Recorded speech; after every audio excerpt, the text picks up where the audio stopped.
वंदे मातरम दोस्तों, आप सभी का एक बार फिर से स्वागत है study and grow YouTube platform पर। इस वीडियो में हम बात कर रहे हैं मध्यकालीन भारत में मुगल वंश से संबंधित एक और शासक के बारे में जिसका नाम आता है जहांगीर।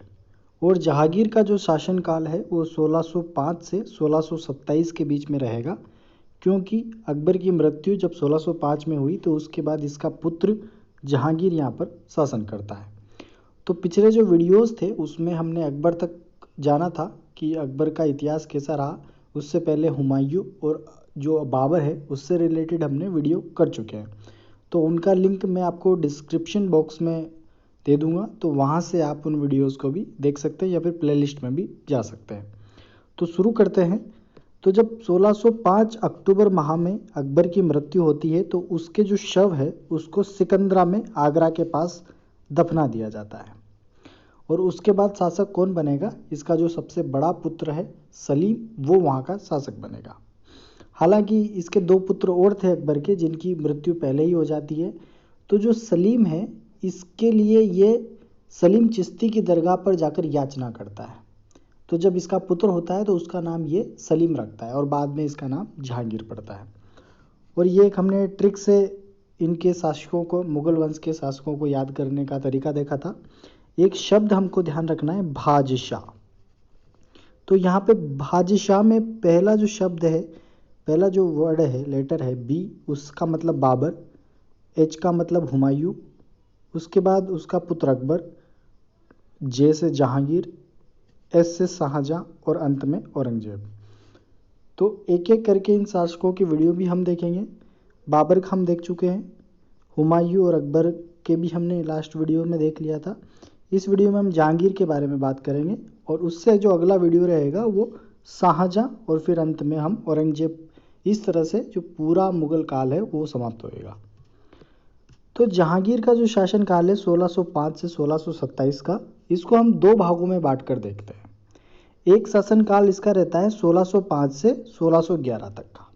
ये इसका स्वतंत्र शासनकाल माना जाता है। मतलब स्वतंत्र शासनकाल का मतलब यह है कि ये यहाँ पर किसी के प्रभाव में नहीं रहता है।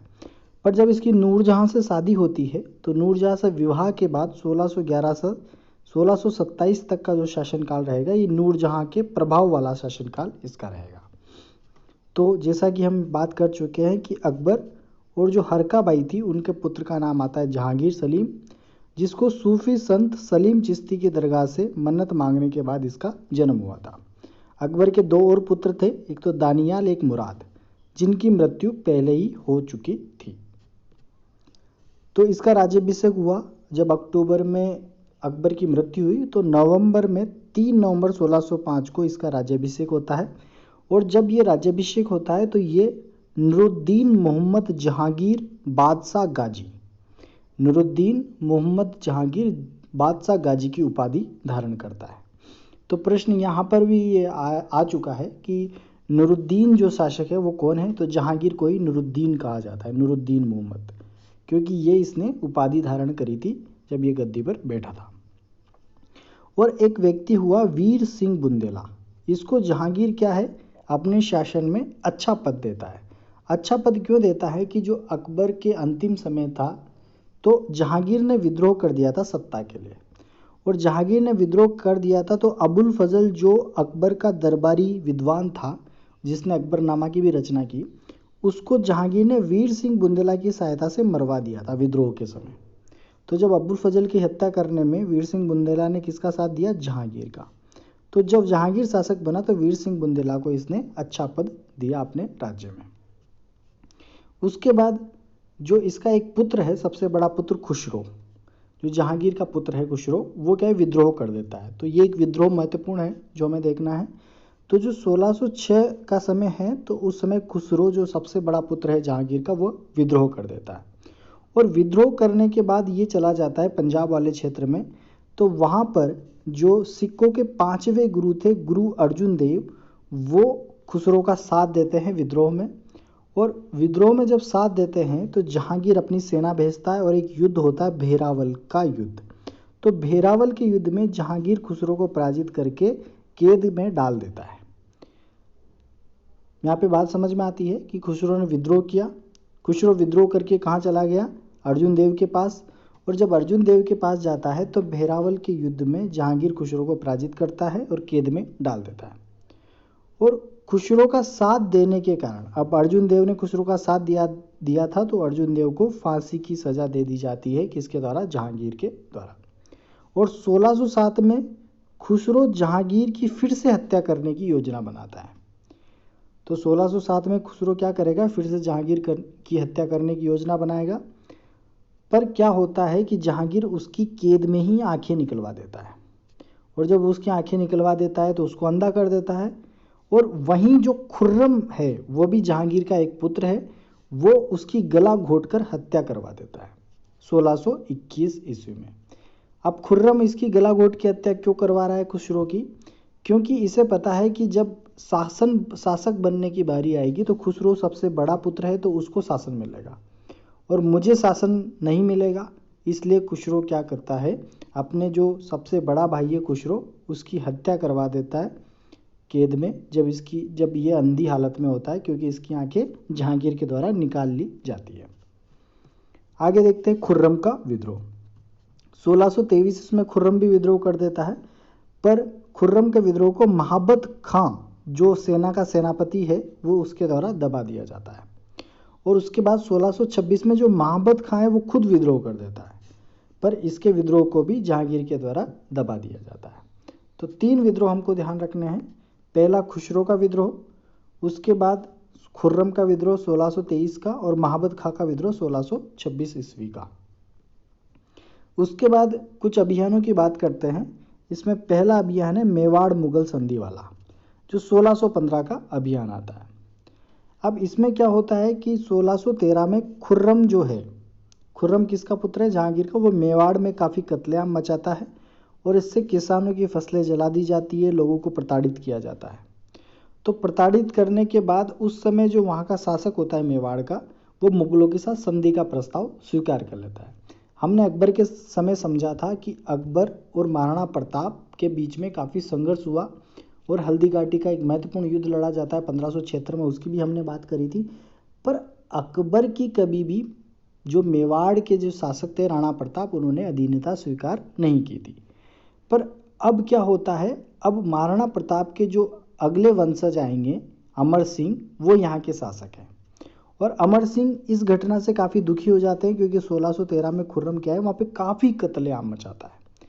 और अमर सिंह क्या है, मेवाड़ जो मुगलों के साथ है, वो संधि कर लेते हैं। और उस संधि के प्रावधान कुछ इस प्रकार हैं कि चित्तौड़ का जो किला है वो अमर सिंह जी को दे दिया जाता है, पर एक शर्त पे दिया जाता है कि वो इस चित्तौड़ के किले की मरम्मत नहीं करवाएंगे।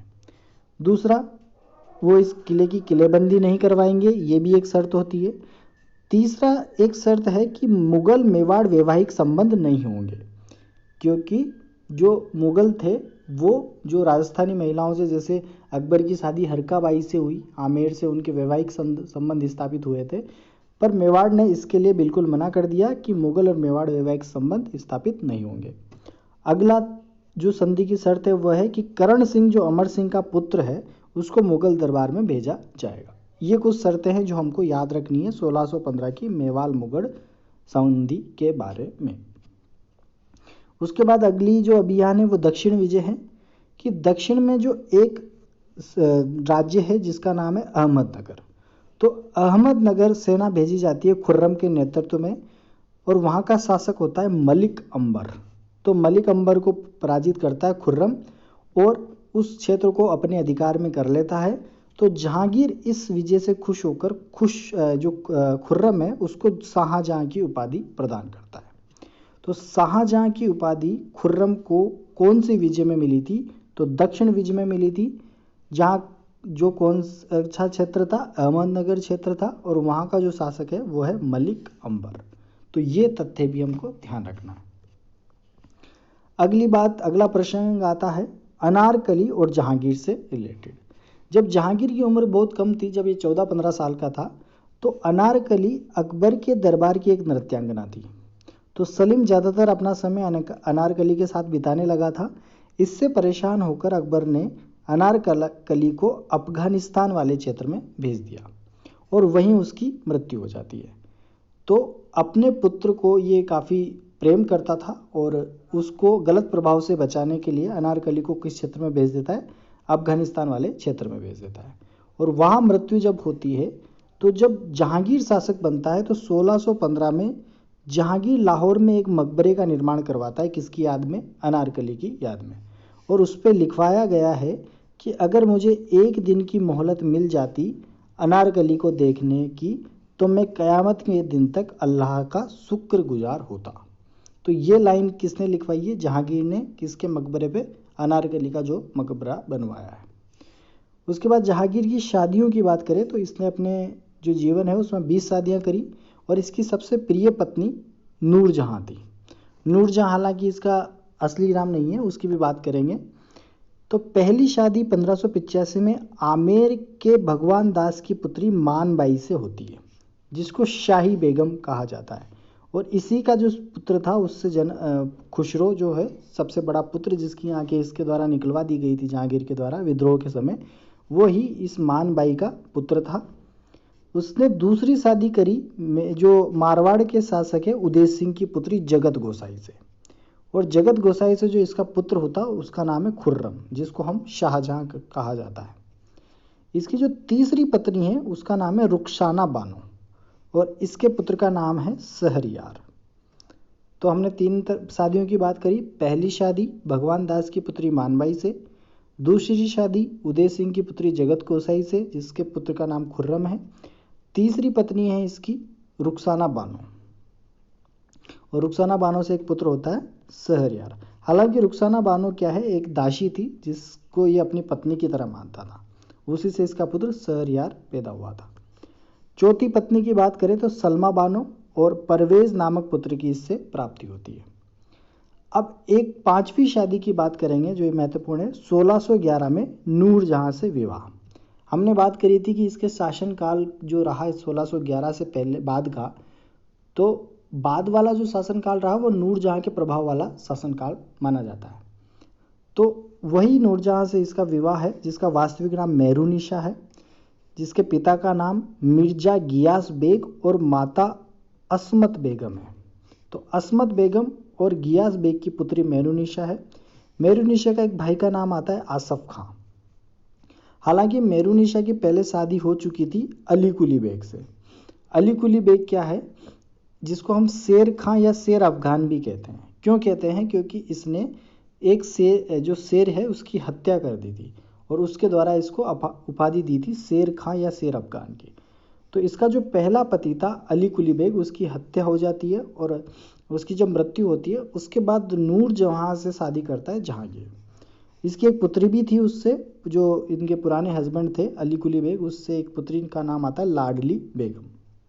और अजमत बेगम जो इनकी माता है, इनके द्वारा गुलाब से इत्र बनाने की विधि का आविष्कार किया गया था। तो ये तथ्य भी हमको ध्यान रखना है कि असमत बेगम जो नूरजहां की माता है उन्होंने ही गुलाब से इत्र बनाने की विधि का आविष्कार किया हुआ था। अब महत्वपूर्ण तथ्य देखते हैं। एक तथ्य हमें ध्यान रखना है, न्याय की जंजीर क्या होती है, जिसको जंजीर ए अदली कहा जाता है।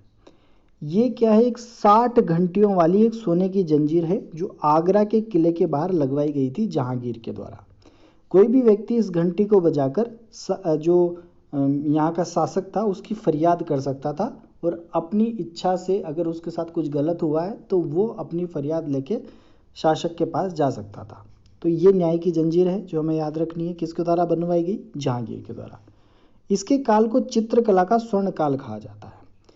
इसके चित्रकला का स्वर्ण काल क्यों कहा जाता है, क्योंकि 2 प्रमुख चित्रकार मंसूर और अबुल हसन इसके समय के प्रमुख चित्रकार हैं।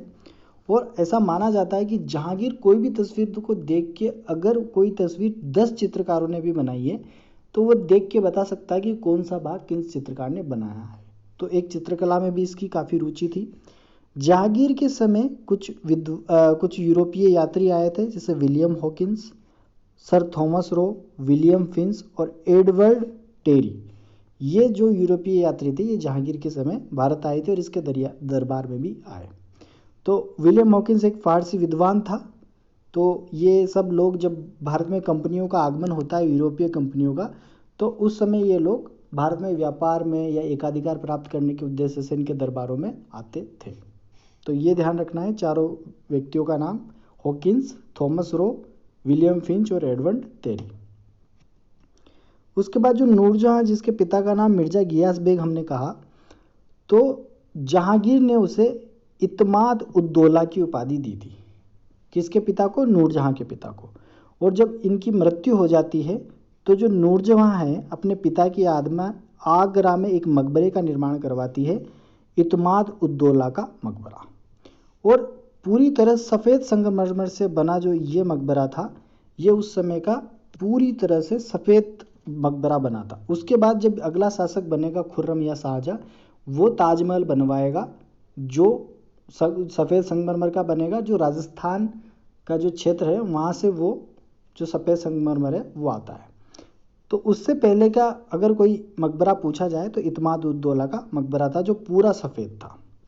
जहांगीर ने अपनी आत्मकथा जिसका नाम तुझो के जहांगीरी था, और ये इसकी आत्मकथा फारसी भाषा में लिखी गई थी।